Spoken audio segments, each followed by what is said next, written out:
Hi there, I'm going to show the foundation double crochet with an extra big hook, 10 millimeter, with only a regular 4-weight yarn. This is not a fuzzy yarn. This one was the fuzzy yarn. You can see the difference. So I'm going to try to make it so that it's super clear, and I'm hoping this white background is helping too. Let's see. See if it'll focus. There it goes. Okay, so you'll make a slip knot however you make a slip knot.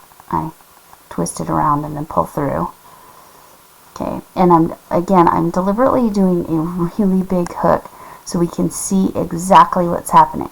So once I've made my slip knot, I'm going to chain 2, but I'm going to kind of hold this loop here on this first chain so that I can make sure that I can go into that easily. So that was chain 1, chain 2. Now, remember I was holding that loop. Okay, so I'm going to wrap my yarn, and then I'm going to go into that loop. I'm going to pull up yarn, and now I have the 3 loops on my hook. Okay. So this right here, instead of pulling through 2 and then pulling through 2 like we normally would for a double crochet, what we're going to do is we're going to, yarn over, come through 1. Now, I'm going, it's not focusing very well. Okay, I'm going to pinch that. That's right there. That was, I just went through that 1 loop. That created a chain. So I'm going to pinch that because I'm going to need to go in there later. Now I'm going to do a regular double crochet. So I'm going to yarn over, come through 2, yarn over, come through 2. Okay, so here's that stitch I created, that chain I created by just pulling through 1 loop to begin with. Now I'm going to yarn over. I'm going to go under those 2 loops. I didn't hold it tight enough. Because, and I'm using a giant hook, but I didn't hold it tight enough, so it kind of collapsed a little bit. So you can see that I'm under those 2 loops. I yarned over because I'm going to do a double crochet. So I went under those 2 loops that made that chain by only going through 1 loop. Now I'm going to yarn over, pull through that. Nope, I pulled down a little bit too much. I don't want to do that. I don't want to collapse the stitch. So then I'm going to yarn over, go through only 1. Hold on to that, because right there is my chain that I'm going to need later.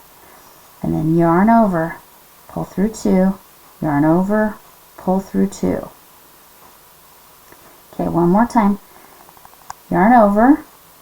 I'm going through that where I pinched, where I just pulled through 1 loop, so there's 2 loops there.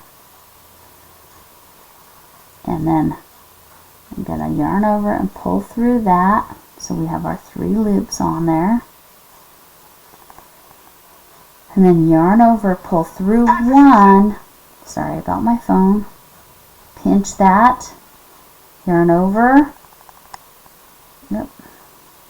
yarn over, pull through 2, yarn over, pull through 2. One more time. Okay, so right here is where we're going to be going, because that was where I only pulled through 1 loop. That created a chain.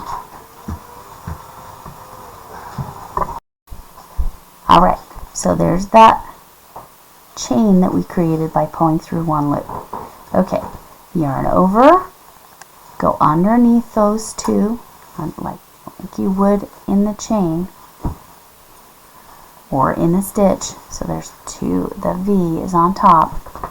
My cat might come join us here. Yarn over, pull up a loop, yarn over, pull through 1 loop, pinch that, that's my chain. Yarn over, pull through 2, yarn over, pull through 2, and now the dog's nose, I don't know if the dog's nose got on there. Anyway. Alright, one more time just so we're totally clear on this. Okay, yes, the cat is definitely going to join. So we're going to yarn over. We're going to go under the 2 loops that were created when we just pulled through 1 loop. I'll show you when it's created. Okay, so yarn over, pull through underneath that. Yarn over, pull through 1 loop. That's the chain that we're creating, that we're going to go through. Yes, you can see my kitty right there. Alright, and then yarn over, pull through 2, yarn over, pull through 2. Again, I used a huge hook. Did not have very good consistent tension at all there, but because I was trying to really show. But I like to pinch that chain once I make it, so that I know that when I yarn over, that's where I'm going. Right there. And then pull through, and then when I yarn over and pull through 1, that's my chain. I'm going to pinch it, yarn over, pull through 2, yarn over, pull through 2. Yeah. Alright, I don't know what I just did right there, but anyway, so that is how you make a foundation double crochet. Please let me know what else could be more clear here. You notice I kind of crochet this vertically instead of like to the side. I have found when I'm doing a foundation chain like this, a foundation double crochet or a foundation single crochet, I like to let my work hang instead of like holding it to the side like you normally would. For me, that's just what's easiest. Again, we'll just do it one more time, and I'll just emphasize that I'm holding that chain that I made, yarn over, going under those 2 loops, and notice I'm letting my work hang, which again is not my typical way of doing that. Just for this, just when I'm making the foundation or chainless foundations, or however they call it. Technically, we are making a chain.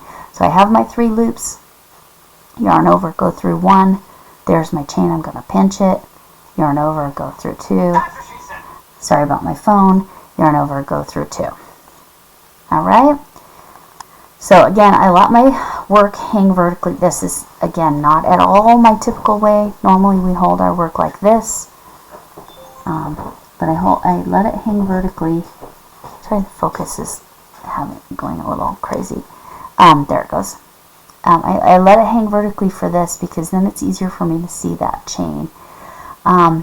So honestly, if you're pretty new to this and you have a hard time seeing this chain to go into, I do recommend going up a hook size. Now this is going up like a lot of hook sizes, but you might find for the foundation, go ahead and go up a hook size or 2 until you get comfortable with that, and you can just go in there and find that stitch, no problem. Pull up your loop, pull through 1, pull, oh, there's the cat. I will wait. Pull through 2, pull through 2. Okay, but anyway, like I said, it's a little strange, like holding my work vertically like that, or letting it kind of hang, but that's what works for me. So you just do how many ever you have. You do not count this chain 2 as a stitch. You only count the actual double crochets. 1, 2, 3, 4, 5, 6, 7, 8 is how many I did. Again, do not count that double crochet. Just the double. The 2. Do not count the chain 2, only the double crochets. Alright, I hope that was helpful. Talk to you later.